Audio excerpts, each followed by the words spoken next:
আসসালামু আলাইকুম ওরহমতুল্লাহি ওবারাকাতু। আমার জাজিরা সৈয়দপুর এলাকাবাসী এবং মুন্সিগঞ্জ জেলা, এমনকি সারা বাংলাদেশে যে সমস্ত আমার প্রিয় বন্ধুরা আমাকে ভালোবাসেন বা আমাকে ফলো আছেন, তাদের জন্য একটি কথা বলি।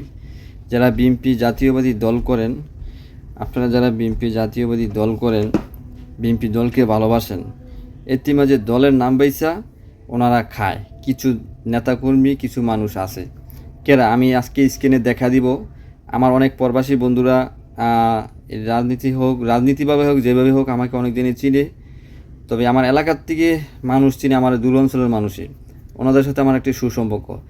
বিএনপির একটি মহিলা, বিশেষ করে এই মহিলাকে আমি আজকে প্রকাশ্য করে দিব। উনি আমার প্রবাসী অনেক বন্ধুবান্ধব আছে সৌদি আরব, কাতার, মালদ্বীপে, বিভিন্ন প্রান্তে।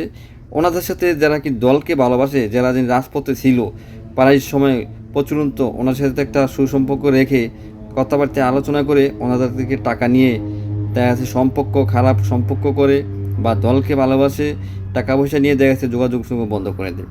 এমনকি এই সমস্ত ঘটনা কইরা দেখা যাচ্ছে দলের বদনাম করবে আগামী দিনে। এই সমস্ত মহিলারা ঢাকার ভিতরে থাকে, ঢাকা পল্টনে দূর সময় উনি এই যে রাজপথে থাকতো আর ভিডিও আপডেট দিত টিকটকও, ফেসবুকে। দেখা যাচ্ছে সোশ্যাল মিডিয়া একটা ফেমাস একটা ভাইরাল থাকলে বলুন ওই মানুষটি ফলো করে প্রবাসীরা বেশিরভাগ। তবে এই মহিলা প্রবাসী ভাইদেরকে ফলো করে করে টাকা পয়সা নিয়ে ব্লক করে দেয় বা দলের নাম পয়সা খায়। আমি একটি কথা বলবো, যে সমস্ত ভালো শতাদশের নেতাকর্মী, আমার প্রিয় ভাইয়েরা, আপনারা কর্মীরা এই ঢাকা পল্টনে বিভিন্ন জায়গায় গিয়ে এই সমস্ত মহিলাদের সাথে বা এই সমস্ত নেতাকর্মীদের সাথে মিশবেন না। কারণ দল, একটি কথা কই, দলের নাম বেচে সব কিছু কইরা ওনারা প্রতারণা শিকার, দলের দুর্নাম করবে আগামী দিনে। আর ওই মহিলা এমন একটা কথা বলছে, মহিলায় উনি একসময় আমার সাথে হালকা হালকা আলাপ হতো, কিন্তু রাজপথে থাকতো দেখে ভালোবাসতাম বা অনেকটা সম্মান করতাম। উনি বলতো নাকি তারেক জিয়ার সাথে, আমাদের বাকচানোর চেয়ারম্যান তারেক জিয়ার সাথে মিলে বিয়া হবে ওনার সাথে একটা সুসম্পর্ক, ওনার সাথে নাকি তার পরিবারের সদস্য হিসাবে ওনার সাথে বিয়া হবে। এরকম কথাবার্তা কি চলে বলেন? কিছু সম্ভব? ওনার মেয়ে আছে, ওনার ওয়াইফ আছে, উনি উচ্চ লেভেলের বর্তমানে আগামী দিনে বাংলাদেশের একজন প্রেসিডেন্ট হিসাবে হবে। তো এই যে মানুষের স্বপ্ন আশা দিন কত রকমের, শেষ নাই।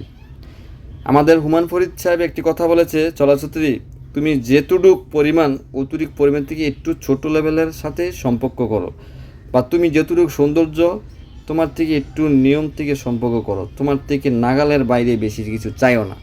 তো আমাদের এই বাংলাদেশের মাটির কিছু মানুষের বিশেষ করে আবেগ অনেক কিছু অন্যরকম। তবে আপনাদের একটি কথা বলবো, আমাদের এই কর্মীরা সাধারণ মানুষ, এ সমস্ত মানুষের পাশে যাবেন না। মিষ্টি কথা কয়ে অনেক প্রতারণার শিকার হবেন, দলের ভাব নমুনা নষ্ট করবেন। ভালো থাকবেন, সুস্থ থাকবেন। অবশ্যই আপনাদের মতামত জানাবেন আর প্রচুর শেয়ার করে দেবেন। ধন্যবাদ। খোদা হাফেজ।